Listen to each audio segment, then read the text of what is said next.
আজ আমি যখন সকালে দোকানে আসি, ট্রেনের মধ্যে এত বাজে একটা অভিজ্ঞতা হলো ধারণার বাইরে।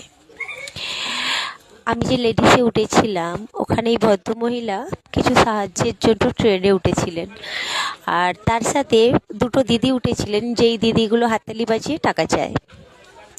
তো আমার খারাপ লাগার বিষয় হচ্ছে এটা, যেই দিদিগুলো হাততালি বাজিয়ে টাকা চাইছে সেই দিদিগুলোর হাতে কেউ 10 টাকা, কেউ 20 টাকা দিচ্ছে, আর এই বয়স্ক ভদ্রমহিলাটার হাতে কেউ 2 টাকা, কেউ 1 টাকা এরকম দিচ্ছে।